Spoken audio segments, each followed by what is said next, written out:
Assalamualaikum warahmatullahi wabarakatuh. Perkenalkan, nama saya Iwan Jayabakti dengan NPM 18312074. Di sini saya akan menjelaskan sedikit tentang pembahasan review Python.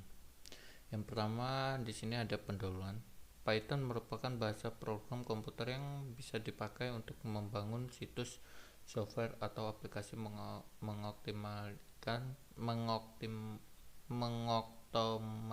tugas dan melakukan analisis data.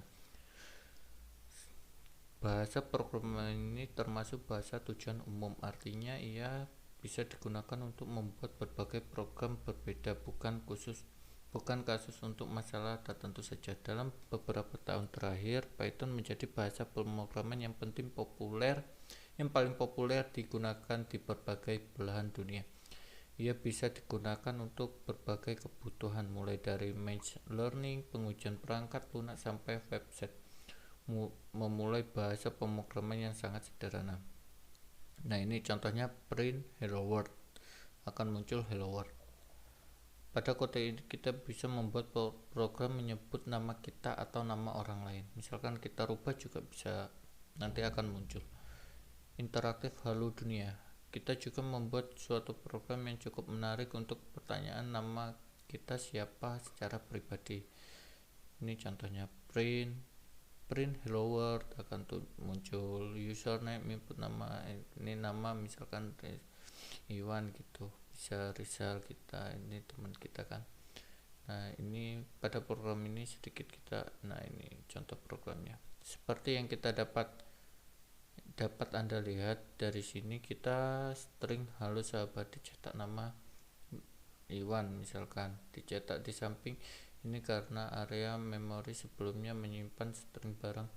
Menampung string nama kita di Python, nama variabel terbatas pada string nama bara atau Iwan gitu. Terus untuk operator penugasan, suatu aspek terakhir dari pertanyaan yang ditunjukkan di bawah ini masih harus dipertimbangkan. Apa sebenarnya antara nama variabel pengguna fungsi input disebut operator penugasan. Ini digunakan untuk menampilkan nilai yang dikembalikan. Terus untuk pertanyaan Python, lalu apa saja yang dimasukkan dengan pertanyaan di dalam Python? Pertanyaan adalah instruksi yang dapat dijalankan oleh interpret Python. Pertanyaan ini dapat dibentuk dari sejumlah elemen seperti di atas, mencakup pemanggilan fungsi dan penetapan nilai variabel. Dalam banyaknya tugas atau kasus, pernyataan hanya berupa satu baris dalam program Anda. Tetapi ada juga kemungkinan pertanyaan diperluas menjadi beberapa baris, terutama jika hal ini membantu keterbatasan atau tata letak kode. Misalnya berikut adalah pertanyaan tunggal namun disusun dalam 6 baris kode agar lebih mudah dibaca. Ini contohnya.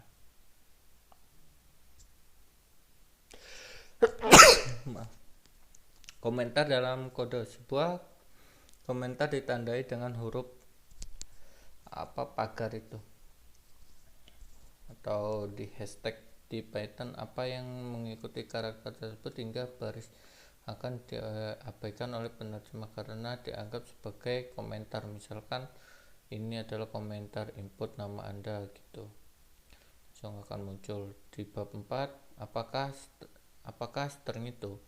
Dalam Python, string adalah rangkaian atau urutan karakter secara berurut. Dalam definisi ini, karakter adalah segala sesuatu yang dapat Anda ketik pada keyboard dalam satu kali penekanan tombol, misalkan A, B, C, atau pakai angka 1, 2, 3 gitu, seperti simbol. Terus untuk menentukan awal dan akhir sebuah string, kita menggunakan karakter kutip tinggal, sehingga semua yang berikut ini adalah string yang valid. Halo dunia, halo Andrea, itu contohnya. Kita juga dapat mendefinisikan string kosong yang tidak memiliki karakter di dalamnya. Didefinisikan sebagai tanda kutip tunggal yang dikutip dengan tanda kutip tunggal kedua tanpa ada celah di antara keduanya. Ini sering digunakan untuk menginisialisasi atau mereset variabel yang menyimpan referensi ke string, misalnya beberapa string. Ketiga, mewakili string. Kami telah menggunakan tanda kutip tunggal untuk mendefinisikan awal dan akhir sebuah string. Namun dalam Python, tanda kutip tunggal atau ganda dapat digunakan untuk mendefinisikan sebuah string, sehingga kedua hal tersebut valid. Contohnya halo dunia. Namun kita tidak bisa menggunakan string yang berbeda, contohnya halo dunia. Ini ilegal kalau halo dunia, begitu juga dengan ini. Namun kemudian untuk menggunakan dan berguna jika string Anda perlu berisi salah satu jenis pembatasan string lainnya. Hal ini karena tanda kutip tunggal dapat disisipkan ke dalam string yang didefinisikan menggunakan tanda kutip ganda dan sebaliknya, sehingga kita dapat menuliskan hal berikut. Ini contohnya. Ini pengeluarannya. Tipe apa string itu? Tipe suatu item data seperti string menentukan tindakan apa yang boleh dilakukan terhadap data tersebut dan apa dampak dari berbagai tindakan yang akan dilakukan. Misalnya, efek pengguna operator plus akan bergantung pada tipe yang terlibat. Jika berupa angka, maka operator plus akan menjumlahkan, namun jika string terlibat, maka string tersebut akan digabungkan bersama dan lain-lainnya. Dimungkinkan untuk mengetahui tipe apa yang saat ini dimiliki suatu variabel menggunakan fungsi type bawah. Fungsi ini mengambil nama variabel akan mengembalikan tipe data yang disimpan oleh variabel tersebut. Misalkan my variable 11 private. Nah, ini contohnya. Terus yang 4.5, apa yang dapat Anda lakukan dengan string? Ini penggabungan string. Kita dapat menggabungkan dua string menggunakan operator. Operator adalah operasi perilaku yang dapat ditetapkan pada tipe terlibat, yaitu pada pengambilan satu string menambahkan ke string lainnya untuk membuat string ketiga yang baru. Ini contohnya. Dan ini apa keluarannya. Perhatikan bahwa cara mendefinisikan string menjadi masalah di sini. String 1 menggunakan tanda kutip tunggal, tetapi string 2 menggunakan tanda kutip ganda, namun keduanya hanyalah string. Ini contohnya. Panjang tali terkadang berguna untuk mengetahui beberapa panjang sebuah string. Misalkan, jika Anda memasukkan string ke dalam antarmuka pengguna, Anda mungkin perlu mengetahui berapa banyak string yang akan ditampilkan dalam suatu bidang. Untuk mengetahui panjang string dengan Python, Anda menggunakan fungsi len. Ini contohnya. Misalkan string 13 akan muncul angka 13. Ini mencetak panjang string dipegang oleh variabel 13 hanya untuk karakter yang terkandung dalam string. 4.5 mengakses karakter. Ini contohnya. Karena string adalah rangkaian huruf yang tetap tanda kurung di siku dan indeks atau posisi yang dapat digunakan untuk mengambil karakter tertentu dari dalam string. Ini contohnya ya. Namun Anda harus memperhatikan bahwa string indeks dari 0 artinya karakter pertama di posisi 0, karakter kedua di posisi 1, dan seterusnya. Yang selanjutnya mengakses subset karakter. Dimungkinkan juga ini memperoleh subset dari string asli yang sering disebut sebagai substring dan string asli atau string asli. Hal ini juga dilakukan dengan menggunakan notasi tanda kurung siku, tetapi menggunakan untuk menunjukkan titik awal dari akhir dari substring. Ini contohnya. Nanti akan keluar seperti ini. Dan selanjutnya senar berulang. Kita juga bisa menggunakan operator dengan string. Dalam hal string ini berarti string diberikan beberapa kali menghasilkan string baru yang berisi string asli yang diulang sebanyak n kalinya. Ini berapa banyak? Pemisahan string. Pernyataan yang sangat umum adalah kebutuhan untuk bagi sebuah string menjadi beberapa string terpisah berdasarkan karakter tertentu seperti spasi atau koma. Hal ini dapat dilakukan dengan fungsi split yang menggunakan string untuk digunakan dalam mengidentifikasi cara, misalkan string penerima. Ini contohnya.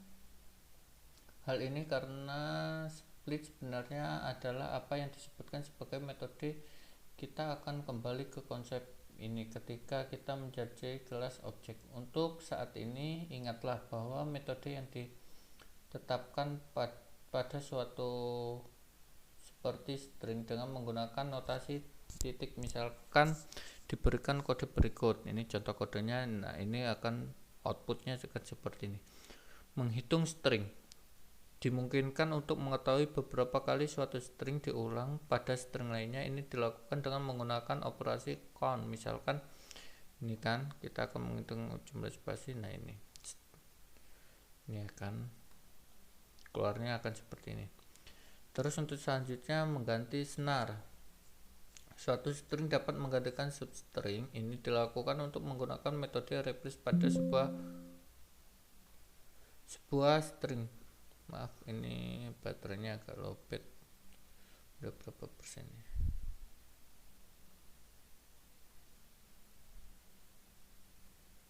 Sebentar.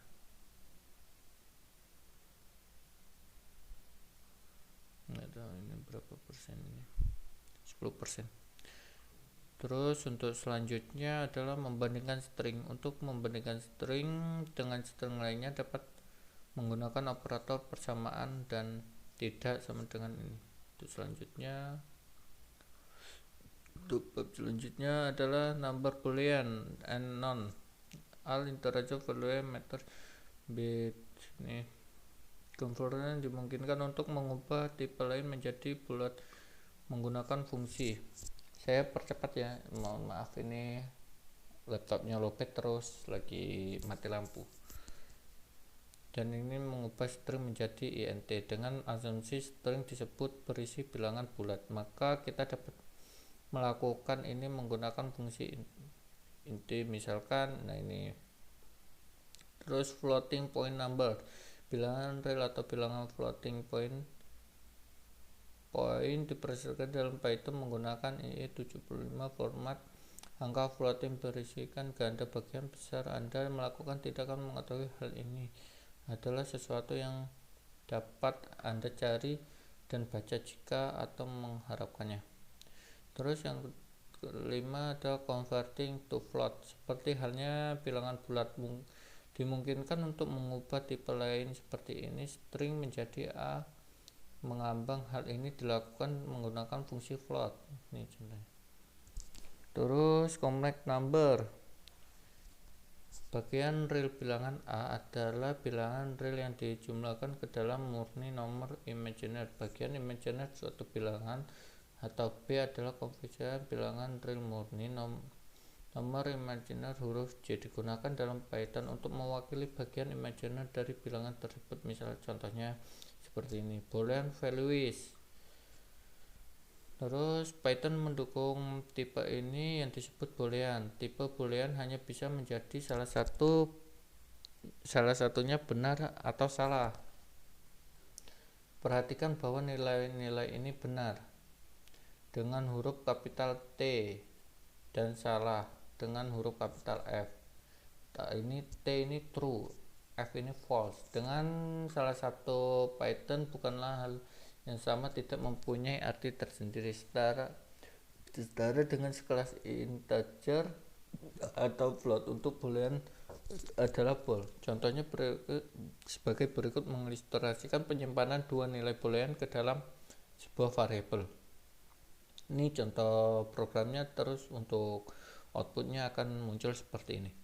Tipe boolean sebenarnya adalah subtipe integer, tetapi hanya dengan nilai saja benar dan salah, sehingga mudah untuk menerjemahkan keduanya. Menggunakan fungsi integer dan bool untuk mengkonversi dari boolean ke integer dan sebaliknya. Untuk ini adalah contohnya. Ini contoh programnya, outputnya akan seperti ini. Anda juga dapat mengonversikan string boolean selama string tersebut mengandung kedua benar atau salah, tidak ada yang lain. Misalkan nah seperti ini untuk inputnya, outputnya akan seperti ini. Arithmetic operasi aritmatik digunakan untuk melakukan beberapa bentuk operasi matematika. Ini contoh operasinya ya. Terus untuk selanjutnya integer operation. Dua bilangan bulat dapat dijumlahkan menggunakan plus, misalkan 10 tambah 5, nanti kan akan hasilnya 15. Terus ada pengurangan 10 kurang 5 atau perkalian 10 kali 4. Nah ini contohnya ya. Terus untuk selanjutnya floating point number. Kita juga memiliki operasi kelipatan, pengurangan, penambahan, pembagian yang bersifat operasi mengambang angka poin. Semua operasi operator ini menghasilkan angka floating point baru.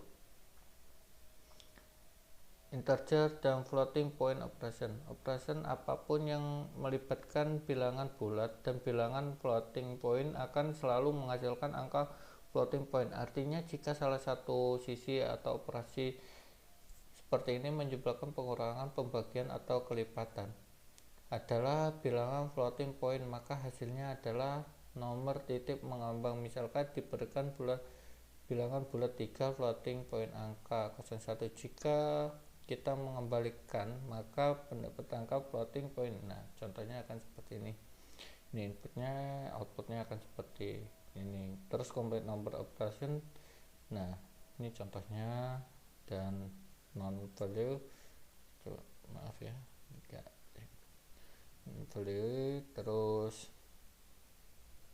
Terus untuk bab 6 adalah flow of control using if statement. Dalam bab ini kita akan membahas perancangan jika dalam Python. Perancangan ini digunakan untuk mengontrol alur eksekusi dalam sebuah program berdasarkan kondisi tertentu. Kondisi-kondisi ini merupakan titik pilihan yang akan dievaluasi menjadi benar atau salah. Untuk melakukan evaluasi ini biasanya digunakan operator perbandingan. Contohnya untuk memeriksa apakah suhu lebih besar daripada nilai ambang tertentu. Dalam banyaknya kasus, perbandingan ini perlu mempertimbangkan beberapa situasi operator.